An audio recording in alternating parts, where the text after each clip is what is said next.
I needed to find a way to fill the void when we don't always have a whole new build, a renovation, or something that's going to keep us busy for a longer 6 month or more period, right? So I realized that there's an area where, to me, money is money. So how can we still align ourselves in that we are luxury, but we can help you on a smaller level? All right. I'm Rebecca Hay, and I've built a successful interior design business by trial and error, podcasts, online courses, and so many freaking books. Over the last decade, I've grown from an insecure student to having false starts to careers, and now I'm finally in the place where I want to be. Throughout my journey, it's been pretty obvious that I'm passionate about business and helping other entrepreneurs do the same. Each week, I'll share tangible takeaways from my own experience and the experiences of other badass women to help you build your confidence and change your business. Hey, it's Rebecca, and you are listening to Resilient by Design. Today, we are talking about making money in your design business. This is not just any conversation. This is a conversation about how you can focus on profitability, whether or not you are serving a high-end luxury client or you are attracting a more budget-focused client with a smaller offer. My guest today is Sarah St. Amand of Sarah St. Amand Design, and she shares how her luxury interior design firm also has a lower ticket offer and how she does it because she is not going to turn down an opportunity to make money. You guys are going to love this conversation with Sarah. She's actually been a guest on the podcast before. You can go listen to her episode about luxury clients, episode number 34, one of the very first early guests to the podcast. It's still a great conversation. But I think you're going to enjoy the conversation where I ask her the hard questions, and she really shares. We also talk about team, and I think you're going to like the bit at the end where we talk about, maybe you won't like it, I don't know, depending on how far along in your business, you may or may not like my perspective, and she shares the same perspective about team and who you should hire at what level. So I'd love for you guys to listen to that and let me know what you think. You guys, please enjoy this episode. Sarah is the founder and principal designer of Sarah St. Amand Interior Design, a Canadian luxury interior design studio. She's known for creating refined, highly personal homes. She has over 25 years of experience, and she blends timeless design principles with practical, real-life functionality, helping clients navigate renovations, new builds, and furnishings with clarity and confidence. She's recognized for her warm, down-to-earth approach and sharp eye for detail. She believes great design should feel both elevated and effortless. And when she's not designing, Sarah's a proud hockey mom, dog lover, and firm believer that beautiful spaces should be lived in and enjoyed. You are going to love my conversation with Sarah. Okay, she's back. Welcome, Sarah. I'm so excited to have you back on the podcast.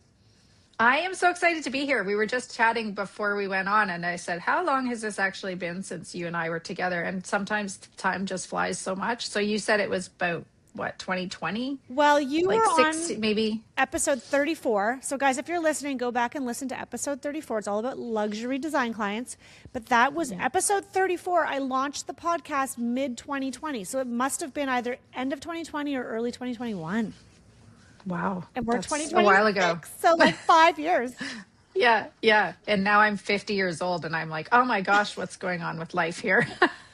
Well, you Moving don't on. look a day over 30, so Okay, thanks. You're doing That's something so nice right. of you. I try. We try. This business can make you look old really fast, I feel sometimes. But you got to stick with it and keep yourself young. So we could try to talk a little bit about how we can run this show, I guess, right? I love it. And that's why I'm really excited to talk to you today, because I feel like your journey is very unique. First of all, your Instagram has always been so on point and so beautiful. So guys, go follow. Thank you. Her on Instagram. But I've loved watching your journey over the years. And I loved how you have, and I really want to talk about this today, the idea of serving luxury clients, because you have such a luxury, high-end design aesthetic. You do incredible work, like so detailed.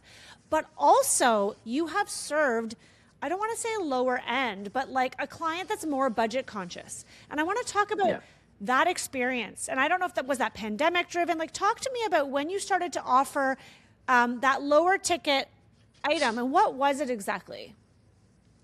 So I feel like in this business, there's a lot of times where I've done different seminars and different things, and it's often said to, oh, only target luxury, only do this and that. And I think there was a time, there's always been ups and downs in this business where sometimes it's feast or famine, and it's just, you never know, right? So I felt like I needed to find a way to fill the void when we don't always have a whole new build, a renovation, or something that's going to keep us busy for a longer 6 month or more period, right? So it was kind of one of those things where even just talking to friends and other people where they're like, oh, I'm sorry, Sarah, I'd love to work with you, but I just can't afford you, or this and that. So I realized that there's an area where, to me, money is money.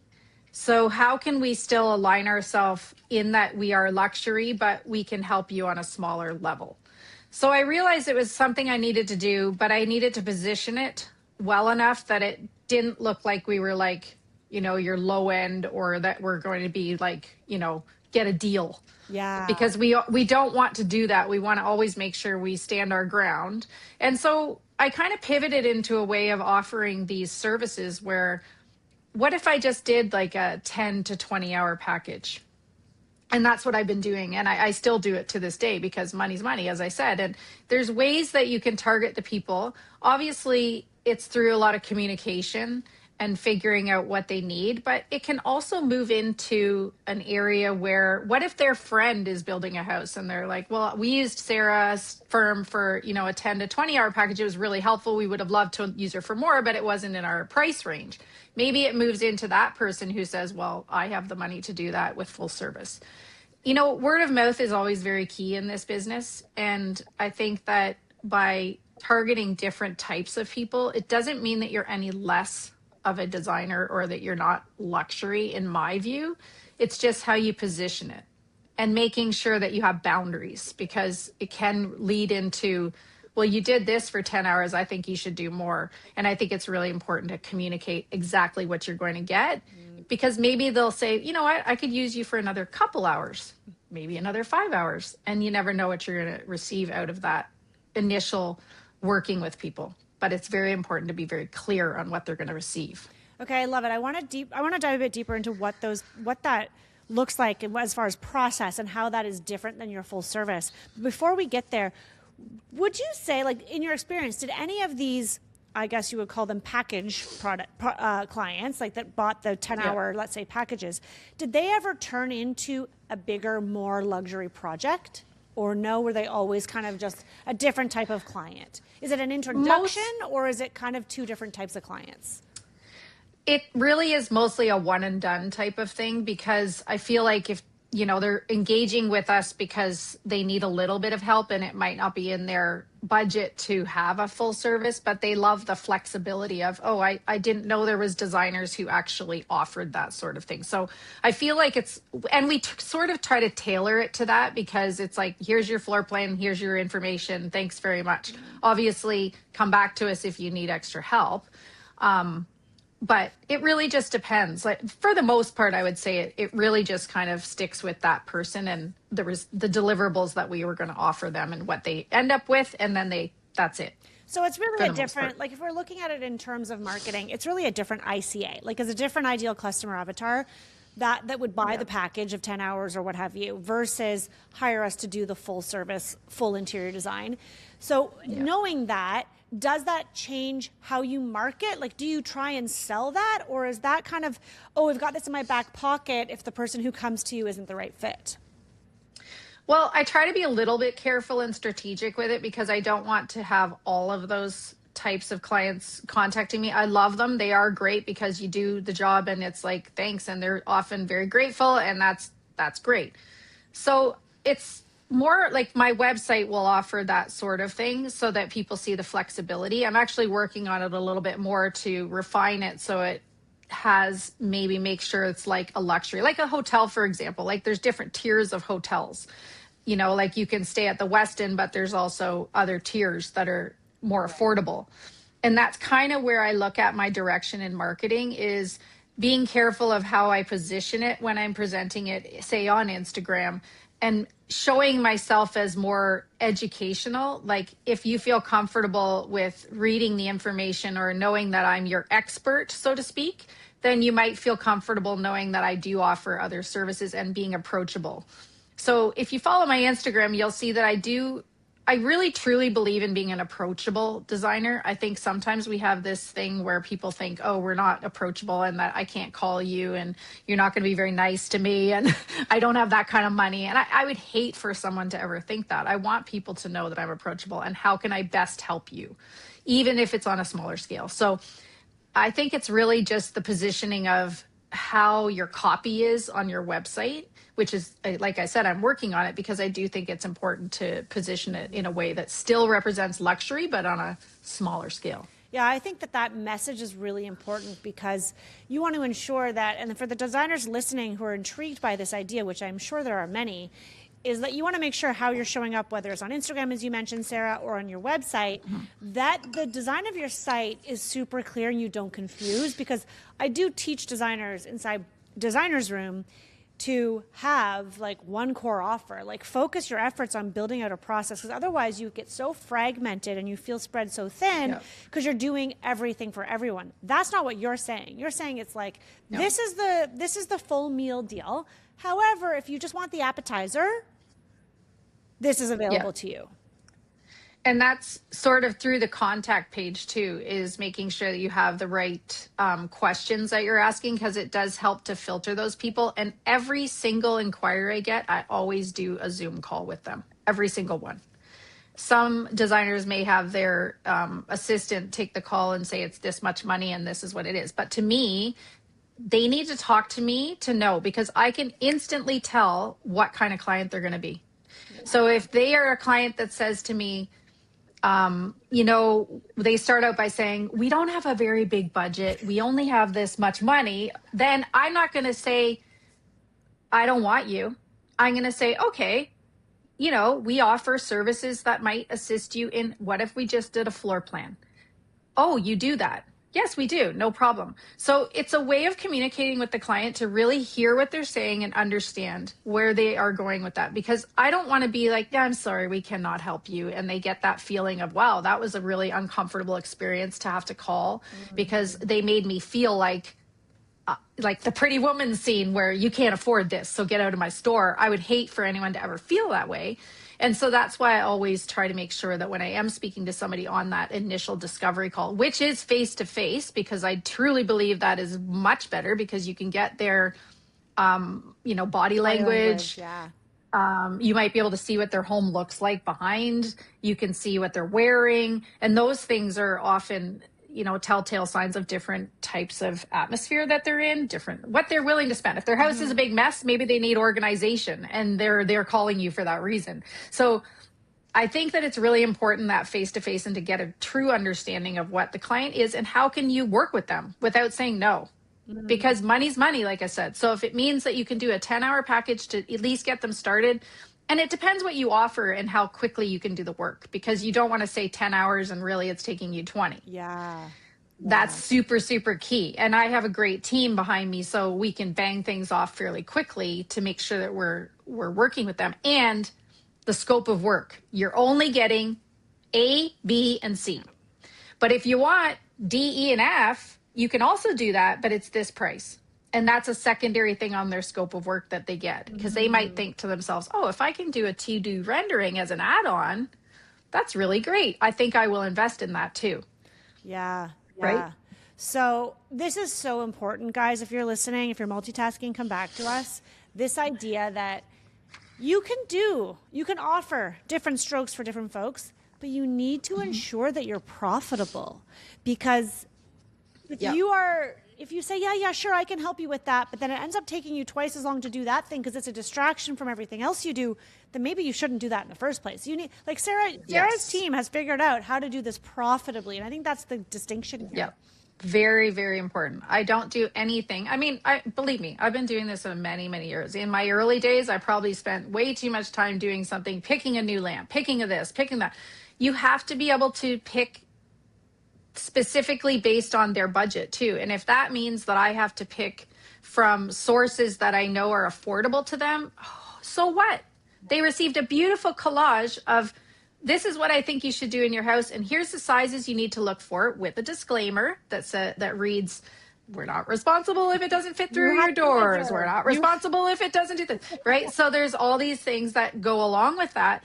But we need to make sure that you really hone in on how that client is going to, what they're going to get. So there's no coming back, and making sure it's profitable. So if you know that 10 hours is the time that it's going to take and your pricing is set as such, like my rate is hourly, and I know that how much time it's going to take me, and I know that I have obviously a team of different people helping me with the work. Yeah, and I love this idea of like profitability is a skill. Like, let's figure that out first before you just start offering Lord knows what to whoever, right? And you had something Yeah. in the form that you filled out, and I love this. You said, pretty but unprofitable isn't success. Can we talk about that? Because there are so many designers, they just want to make it so beautiful. That's okay. I'll Yeah. pass on my discount. I just want them to have the thing. Or, oh, I don't care. As long as it gets in a magazine, it's worth it. Like, what are your thoughts on that? Well, I think 100% profitability, because as designers and we're creative people, like we want to paint a picture that's really pretty, but sometimes you have to step back and go, okay, I think that's enough. Like, so, like there's ways of doing in completed room and still having it look really nice. Like I sort of take myself out of sometimes things sometimes. Yes, I want it to be really nice, but do I know that there's a visual comfort chandelier that would be perfect for this space? 100%. But that the client's not going to do that. Then they're going to get mad at you and be upset because you didn't listen and didn't hear them. Very, very important. And I've learned a lot of this from my sister, who's a therapist, because we talk about this. I'm like, oh my gosh, this client has said this or done this. And then did you ask questions? Did you find out why they feel that way? What is it that they're looking for? And those are really, really important things that I've implemented in my process, is finding out, well, what kind of sofa, or what do you see as an expensive sofa? And if they tell me, well, I think $3,000 is an expensive sofa, then I know exactly where I'm looking. Where? And Tell that's us. for that. Where are you looking? I don't know. Yeah. But I mean, and I might say to them, but you know what, if that means that that person is happy with something that I've offered them that says, you know what, I can't really provide you with that type of thing, but here's what I think you need to look for, and you can go try and find that. Good luck. But here's your size, here's your whatever, you go ahead. Then I've taken myself out of it, but still offering them a service. And it doesn't mean that I'm not luxury. And I think that's really important. I do the luxury, but I also am helping others while still, because they're trusting me as a professional and experienced. And I want anybody and everybody to have that. Now, there are those people that I can't do much for 5 hours. Okay, it's not profitable. So you do have to have a minimum amount of what that person is. And that might be that person where you're like, I'm sorry, we can't really do much for you, but we can do a consultation. So we could do an up to 2 hour consultation. And in that time, I'm going to pull up some websites and I'm going to just show you some different things. And I'm going to say, here's where you need to look.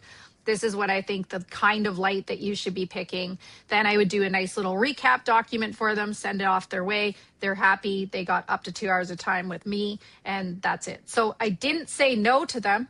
I'm still saying I can help you in some way, and that might be just a one-time consultation. So I think it's really important to offer your services in a luxury way, but by catering to those people. Now, furniture and those kinds of jobs are my bread and butter. And I love those jobs because they're, a lot less hassle. We still need floor plans. We still need architectural drawings. And those are the kinds of jobs that I really seek out. And I love the finished product because it does wind up into photography. But if I only waited around for all those, where would I be? I might not have a lot of work, right? So I think it's really key. What I love about you is that you have such a business brain, which a lot of designers, and I don't know if you naturally were this way always, or you've developed this over time running your own design firm, but you see the business side, which I like. Like, you're not, obviously you're creative, you're an artist, and I know a lot of designers who don't have the business side, and they're such creatives, and they're so passionate, and I love them for it. But everything is about the beauty, everything is about the project, and so there's constantly this battle between, well, I don't want to do that because it's not inspiring me, But then at the same time, you're running a business and you have a livelihood that many of us, everyone listening to this podcast is in business for interior design. They are making money to pay for their lifestyle. They are not hobbyists. They're not stay-at-home moms who are just like dabbling in design. Like, these are people who are legit trying to make a living. And so how do you find that push and pull of like wanting to be creative? Were you always business minded, or did you come by that through experience? I think I came by it more through experience when I realized like there are ways that I could be doing something differently. And I think it's a matter of seeking out different vendors too. Like right now, obviously, I have a business mind in the fact that if I can use Canadian, that's wonderful, because I can say to the client who is Canadian, I want to save you money. Okay. So the way that I'm going to save you money is if I can do as much as I possibly can within Canadian vendors. And I'm going to tell them that it's not for every product, but I think it's really important for the client to feel comfortable with working together. And that might mean saving the money on the tariffs, not the product. It's more, why am I doing it? Because there's shipping charges, there's extra charges, but I'm not discounting my products. I'm not discounting all those things. I don't believe in the discount structure at all, because we're a business and that's not profitable. And so I've come kind of by it by learning different vendors who make me good money and who are going to work with me to make the experience go well for the client, where there's less damages, less all of these things. And looking at, you know what, there's nothing, I use a Trinsic faucet a lot, which is a Delta brand. Okay. Is there lovelier satin gold faucets? Yes, there is. Have I seen them all over the place? Would I want to have, like, I would still use it in my kitchen or somewhere. It's fine. You have to draw back and say, you know what? I would rather sell them a lovely chair in their living room, keep the faucet at $700, or maybe lovely custom counter stools. Let's say it's a kitchen. I want them to have custom counter stools, because in the photographs, the custom counter stools and the way their friends are sitting on it, that's going to be the part that everyone's going to say, holy, these are gorgeous. Where did you get these? Oh, I got it through my designer, blah, blah. Is the guest going to look at the faucet and go, wow, I really think they could have gone a little better on the faucet. It's still a lovely faucet. You still made money on it, and that's okay, but you're going to do the things that are going to give you the most profitability, which, as we know, is a lot of custom furniture. We know that the fabrics are going to make a huge difference, and you can do a high-end fabric on the back because you only need 3 yards. Then choose something that's like a commercially rated fabric that might only be, let's say it's a less expensive yardage fabric on the seat where they're sitting, but you do the high end, and that's where you're going to make money. Find vendors that have sales. There are some times where we see fabrics that we can look at and go, wow, that's a really nice fabric, or it's discontinued right now, but I could buy 6 yards of that because it's on sale, and I could be using that on my next project for these counter stools. I love that. There are ways to make your money, and sometimes you have to withdraw yourself from the fact that, you went to a trade show and you saw, oh my gosh, these are so great. And you can show those things to the client, but if it doesn't fit in their budget, it's kind of not fair. Like, how would you feel if you're not going to go out and look at a BMW if it's not on your price point. Like, you can look at it all day long and it's really pretty, and I love the way it sits, and I'm in this car and I'm thinking, oh my gosh, I could totally see myself in this, but I can't afford it. Oh, yeah. So find it for the client. That. What can they afford? And work with them. I love that you're sharing this, because it's bringing back some memories of trauma from my own design firm in the early days when I was like, oh, God damn it. Like, why will my clients, like, I want to be doing the kitchens with those faucets, with that beautiful bridge, unlacquered brass faucet with the farmhouse sink. And like, why do my clients never want that? And I want to do that pear fray fabric, and I want to do that fringe, and I want to do all the things because I'm creative. I'm a designer. I see the value. I have expensive taste. And I was so frustrated. So I would present these things to my clients. And I remember a client doing a presentation being way over budget. And it was because I was terrible at budgeting at the beginning. And the client saying to me how disappointed they were that I presented them with items that they couldn't afford. And now everything looks cheap to them. and they don't even want the new things I'm presenting to them, but they can't afford the expensive stuff. And like, holy shitballs. Like, I felt bad. You're so And then where right. does it leave you? With a bad taste in their mouth from the get-go, right Yeah, on for the you're rest not of the getting project. their And they might referral. even say, The whole no. time you're feeling bad. The whole time you're like, oh my God, I just want this project to get over with. I want them out of my life. Not because they're bad Yeah. people, but because there's this like icky taste. So that is, Yeah. and that I learned that unfortunately the hard way of like, let's get creative with how do we bring in those higher level finishes and touches, whether Yes. it's custom or maybe you do prioritize the faucet here, but then, you know, the countertops are like a simple Caesar stone, or maybe Yeah. it's all about Yeah. the granite or whatever it might be. And it's really, Yeah. unfortunately for us as designers, you got to get creative sometimes with the budget so that you can even, Yes. and I don't know if this was your experience, like for me to get to a high-end client, in some ways it's not faking it till you make it, but I would really intentionally put focus behind individual items in a room so that when it would photograph, it looked more high-end than it really was, to slowly step up that ladder, like one project Yeah. at a time, to get closer and closer to that client who was like, yes, I want everything that's high quality and fancy and yada. Yeah. Like, how did you get to the luxury level that you are at now? Well, I think that it is also the listening factor of knowing. And there are different levels of types of clients. Like, obviously, there are those clients who are high end that only want marble and they only want these things, and that's what they want. And they've asked for that. Right. That's the difference. Right. Okay. They are going into it. And I think I got there by examples. Okay. So here, client is a example of a fabric that is $150 a yard. Here's one that's $60 a yard. Now, you have a whole living room that we want to furnish. So I think what we should do is use the $60 a yard fabric on your custom sofa. That's how you work with these clients, because they're going to see appreciation in the fact that you've just offered them something that is going to stay within their budget while they still get to get a custom sofa. They're not annoyed, but I say, you know what? See this fabric here? Let's use it on a pillow. Mm-hmm. This is beautiful. It's $200 a yard. Why don't we just use it on the front of the pillow only? Because that way we only need a yard. You're still getting a beautiful look. It's going to photograph better. It's going to look better than your neighbors because they just went to HomeSense perhaps or wherever to get a pillow. So it's working with them on these things. And if you have to do a broadloom carpet that is, not high end because it serves the purpose for what they need right now, but maybe later on you're like, okay, you know what? This carpet's really nice. Maybe we work toward that later, but let's do this one right here. But I'm still going to get you the coffee table. I'm still going to get you the custom sofa. I'm still going to get you the chair. I'm still going to work on all of these other things. But by asking the client, and giving them direction on what you feel is best for them to spend on and where to save, you're helping them with those things. And that's what you're there for. You're there to guide them. You're not there to show them every beautiful thing. You are sometimes, don't get me wrong. Some clients need to see this. Oh my gosh, I didn't even realize this existed. This is beautiful. I'm fine with that.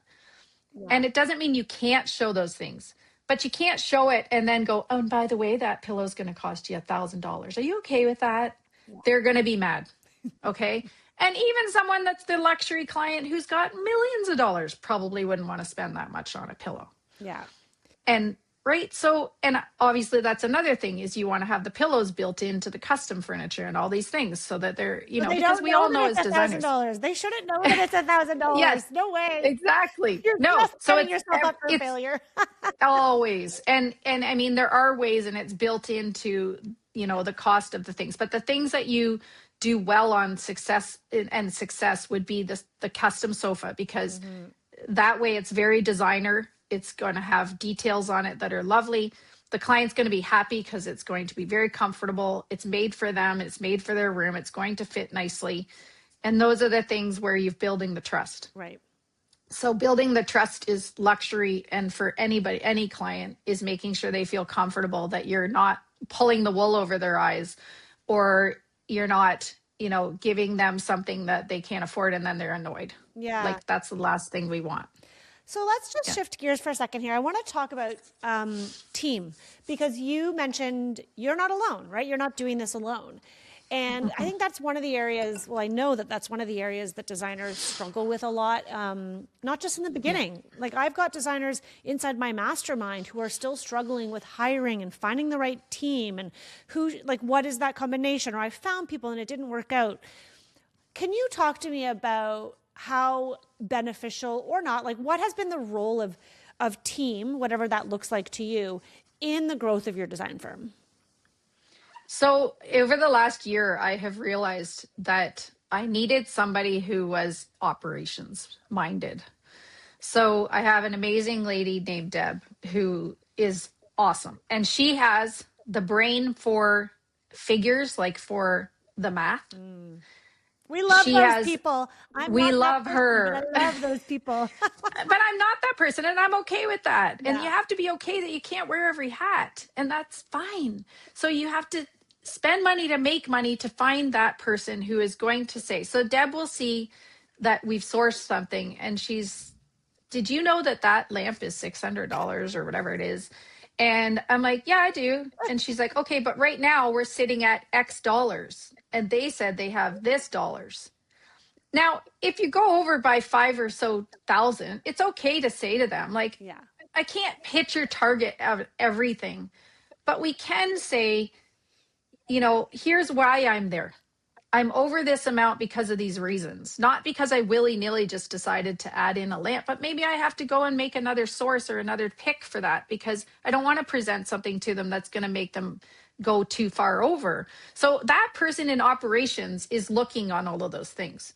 She's also making sure that all the duties, the brokerage, the shipping, and all those things are accounted for. And if you don't have those things accounted for, I'll tell you many, many years, I probably lost a ton of money because I was like, I didn't know there was $13 on that fabric to be sent to me or whatever it was. And you're not accounting for it. You need that person because if you don't know your numbers and you don't know where you need to sit, then how do you know if you're profitable?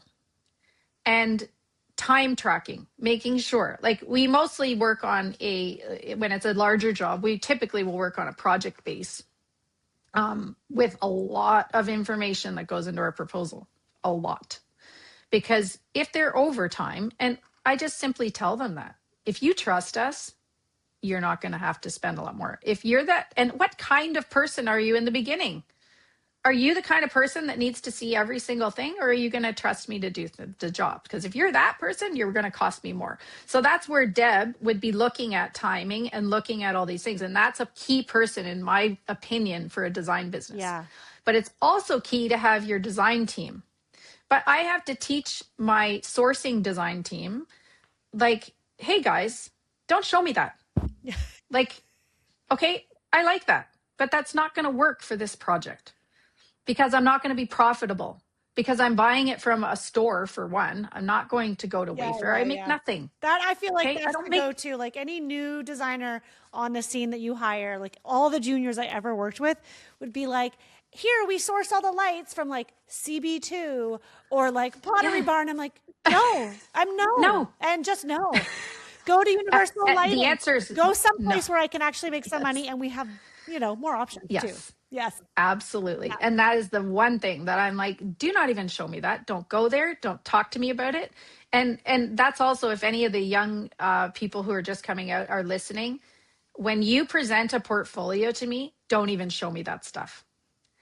I'm going to teach you, obviously, where you need to be as time goes on. But if I could give you one piece of advice, my advice to you is to show the designers what you can actually do by seeking out sources that are going to actually make the designer money. And that's hard. I get it. It takes time to learn that, to be fair. It takes time to learn it, to be fair. And I understand that. So look at, okay, like it's when you go on a designer's Instagram, oftentimes they'll tag things. I do. Okay, so look at the tags.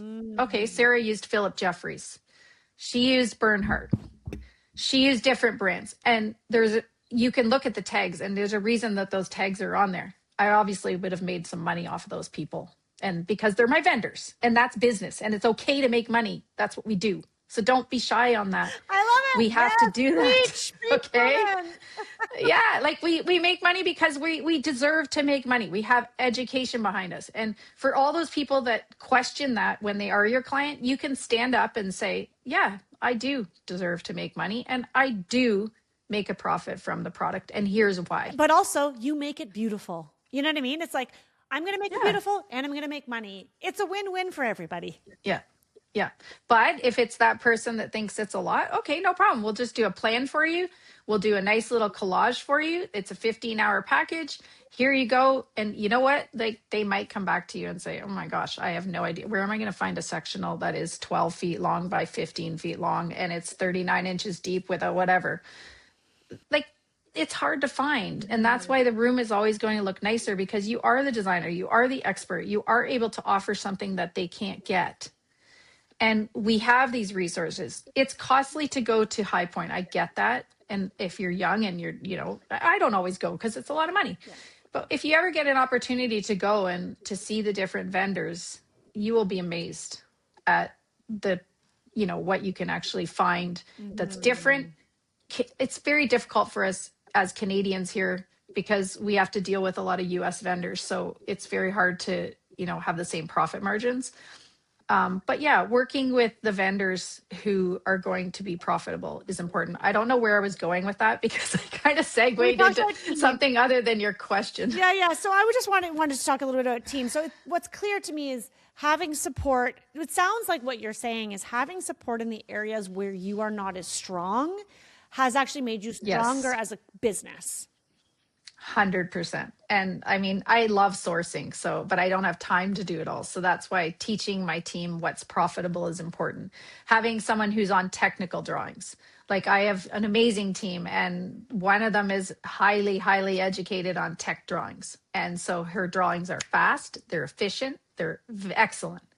And then my other team member is more into the sourcing and working that way. So we are all working in tandem. Obviously, I'm the lead on all the projects and I'm picking everything and I do the sourcing still. I do that, but I can't do everything. So I need a bit of a hand. And so that's why it's important, and to make sure that you have the right people. My CAD drawings, like, I graduated in 1997. I'm slow now. I can still do them and I can, if I had to do them, I would, but it would take me too long, and I can't run the other side of my business, the marketing side and all of these other things, business side, if I'm doing all that too. Yeah. And that's why you can't wear all those hats. And it's okay to say to a client, yes, of course I have a team. Mm-hmm. I'm the lead. Yeah. I'm always there on the presentations. I'm always there at the consultation. I'm always going to make sure I'm communicating with the client. Very, very key. Making sure that I update them a lot and that they're very informed. And that is one of the biggest things I think is a problem in this business, is communication. And I think it's not understanding who your client is. Because I've had a lot of issues in my life in this business where, like you said, I just want to do the design and I'm really good at this and I can show you all these things. And why don't you like it? Why don't you want to pay this money? Why don't you want to get the farmhouse sink? So I think that's really important, is the communication side of it. Yeah. And communicating not only with your client, but with your staff to make them understand, like, how do you actually become profitable? Because if I'm profitable, they're going to be with me for a long time, and we can build a good team. Yeah. Which is what I have now. I think for the first time in my life, I have the most amazing team I've ever had, because we're all in it together and we're all seeing the value in how we can best help the client. And I think it takes time. I mean, sometimes I know designers will compare themselves to other designers they see on Instagram and say, oh my God, look at their team. And sometimes people will go on and chat about how great their team is. And like, you can't always believe what you see on the surface. It takes time to find the right people, to find the right combination of people. And as your business, as you grow and your business changes, what you need changes too, right? Who you had working with you in the early years probably wouldn't serve you now because it's a different business. Yes. And it's, I think, understanding that that's okay. I think designers get really hard on themselves if they hire someone and it doesn't work out, or whatever happens, or they keep somebody and they're frustrated with them, but they don't want to let them go. Like, hiring can be really challenging. And what I'm hearing from you, though, is there's this balance and power in having team, but then the structure, like a good business needs structure and a foundation, because without that, the team doesn't know which way is up, which way to go. They can't read your mind. And so They're having confused. they need a process, they need structure so they know how things go. Yeah. And I mean, in any business, there's always a little bit of, situations where you have to pivot a little bit from things you do, but not too much on your systems and your process. But it's very important to have, like, I don't have a team that is full time with me either. Like, I use freelance designers. And the reason I do that is I've had them full time before too, but sometimes there's not enough work for that. And it's better to have somebody freelance, providing that when you need that person, they're there. But the way I look at my team is when I need them, they are always there, because I'm fair, I think, and they enjoy working with me and they don't feel like, not valued. So I think that having the freelance, especially if you can't afford to have this person all the time, there are so many designers who work freelance. And I think it's also great for junior designers to start to promote themselves doing freelance, even if it means that all they're doing is going and starting with the sourcing, and they're starting with, picking up the fabrics and doing all those. Are how you learn. That's how you really learn the industry, is doing things by hands-on and getting in there. Like, if I was really busy and I had designers who were like, oh, I'll just, go get the fabrics and get them all labeled and do all these things. Like, it depends if it's profitable for me. But it's a good way, rather than going into a firm as a young person and saying, I just want a full-time job, I'm ready, I'm here. What if you just start by doing some freelance work and offering your services in small ways to designers too? Like, I think that's a great way to start. I think also it's changed. Like, even just in the time since I entered the industry, like 15, 16 years ago, I mean, the industry has changed because the internet has changed. Everything has exploded. There's the gig economy. There's so many more freelancers than ever before. How we define our jobs and our careers has changed and shifted. And there's a lot of people who don't want a full-time salaried position. They don't want to be tied down to one firm. And as a result, I think there's a lot of great designers out there who are able to do great work because they're able to bring in help as needed. So I do encourage the designers listening today to consider where they need help in their business, and consider who could help you on a very minimal basis. Like, when I say part-time, it could just be a handful of hours a week, or maybe you just spread it out across the month. And I guarantee you there's somebody out there who's willing and excited to work whatever hours you have to give them. It just sometimes takes a bit of time to find them. And so I love that you're sharing that you don't need to have. And also, guys, when you look on Instagram and you see all these designers with their teams, and I can guarantee you that most of those designers, their entire team is not full-time. There will be a few that will have that. But do you want to know what I do when I look at those people? I think, gosh, they're cutting into their profit a lot. I said, do they really need that many people? Like, maybe you don't need that many people because you're cutting into your profit margin by having so many people. Obviously, the amount of work you have, you need to be efficient and you need the help. I get it. But do you need 10 people on your team? Because look at all those people that need to be paid out at the profit. And you need to be still fair and in what you're charging the client. You can't overcharge the client because you're not going to get the job because you have 10 people on your staff. Yep. I feel like I just look at profit. This episode is like, guys, we're here to make money. We are. And I mean, I don't know, like I used to be, I'm a single mom too. So I'm always like, okay, I'm a hustler. I have to do these things. I'm not playing that card or anything, but I'm just saying, whether you are or you aren't, we want to be successful. And it makes me feel good to know that I'm working well with my clients because now I finally have a process and I don't get people upset and angry. I have a good way to help them by saving them money and splurging and whatever it is, and still being profitable in the business. So I think that, there was times where I wasn't profitable and I was doing things like that were just because it's going to look good, but that's not going to work for you, especially if you like a vacation and you like to eat at nice restaurants and you like nice clothes and you like all these things. But it just working in the way that is smart and how you can be impactful in what you're offering to the client too means a world of difference. Mm-hmm. So, I think that that's really what we need to think of as designers, is the business side of it and what is the best way to earn a living in a fair way that is having clients be happy in the end. And I will also add, because I just had a conversation with a designer today, Don't not hire because you think, oh, I want to keep the profit to myself. I'll be more profitable if I do it alone and I That don't too. bring support. Because if you're working 40, 50, 80-hour weeks, I'm sorry, that is not sustainable. That is not healthy. And that is not worth it, in my opinion. Bring somebody else Right. on so you can work fewer hours and enjoy your life. And I guess what? Yeah. You'll probably be more profitable in the end. I am enjoying my life because of Deb and the other two that I have now, because I know that they have my back. I can trust them. And I know that they're doing, like when I was on vacation, this was the first time I was ever on vacation where my kids say, Mom, you didn't even pick up your phone to do work. Okay. I'm 50 years old. That's sad. And it makes me think of all the time I lost when they were little, because that's what they saw me doing. Okay. It breaks my heart to think that. But I'm like, finally, I have somebody who has my best interest at heart, who is actually going to look at the budget and how we're going to be profitable. And yes, you do need somebody. I'm not saying like, you don't need somebody. I think to your point when speaking to that designer, it's so important because you do want to have a life. You deserve a life. You deserve it. And you can't do everything. And it's okay to tell your clients that. Deb is going to be taking care of A, B, and C on my behalf. Totally. The whoever it is, and that's okay. But as long as the client's informed and they know that you're still involved, that's fine. But you do need help. Like you can't do this alone. Yeah. Like And your it's too hard. clients And not maybe you're not expect cut to have a business. Maybe you're not cut out to run the business. Maybe you're better off doing the freelance work for other designers who do want to run the business. And that's okay too. It's a lot. Yeah. Not going to lie. You would know too. It's a It's a lot. lot It's a lot. because it's marketing. It's like, it's all the things that you have to keep up with. You're the one that I have to pay for my building and I have to pay for all the things. It's not just like all fun and games that every time I get paid, it's like, oh, yay.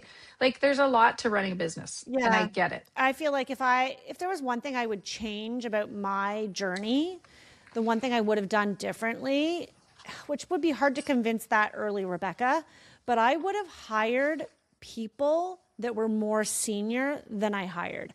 At the beginning, I was constantly hiring interns, not even hiring. I was getting free interns or minimum wage, Yeah. hiring junior designers. I was so obsessed with the Yeah. bottom line. But then fast forward, once I decided to hire senior designers, operations managers, administrators, people with experience in their area, oh my God, vacations. I only was working 20 hours a week. If I had started that earlier on and had the more senior level Yeah. support, I would have grown faster. I probably would have made more money quicker and I would have had way more time to be with my kids. You're so right. Yeah. Yeah. And I do the same. Like I nothing against the juniors. I think there's a place and that's great. But I think that for me and my business too, everybody I have right now is experienced with over 10 years of experience. Now, would I be able to recruit that person who is probably 45 years old when I was 25? Might have been Harder. challenging, right? Yeah. Yeah. And So, maybe it wouldn't be it, super senior, but maybe it's like a mid level. Like I think there's a place yes. for junior, intermediate, and senior. But when I started, it was Yeah. like I only hired juniors. Me too. Yeah. And I'd save money by doing that. But you But in the don't long run, save there was money. no You money don't, because saved. they're not efficient. No, Mistakes happen. no. There's no, like, I wasn't equipped to train. I was learning. I was still training myself. Yeah. Same with me. And guess who it falls on when they ordered a bar stool over a counter stool? How'd that happen? So many costly mistakes. I can't Okay. even begin. Who does it fall on? Me. Always. Okay. Yeah, it's always our fault. So, and everybody makes mistakes. Okay. We still do. I get that. But we really need to have the experienced people on our side because we are running a business. And my clientele is probably 40 upwards range too. You need to be able to talk on the phone. Okay. Yeah. We're not texting the client. We're not doing these things.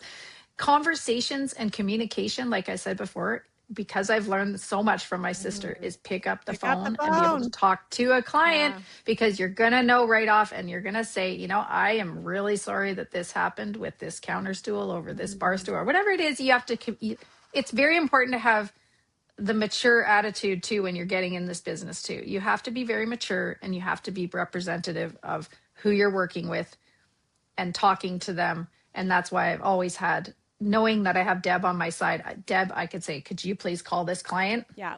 And it's one less thing that I have to do. And I know she's going to take care of it. Even if it's not getting the exact answer, she can filter through what's happening and what their tone is and what we need to deal with.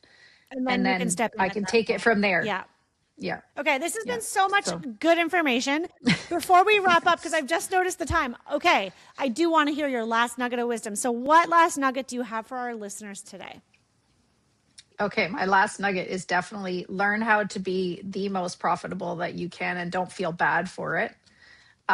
So finding the best vendors to work with who are going to allow you to do that.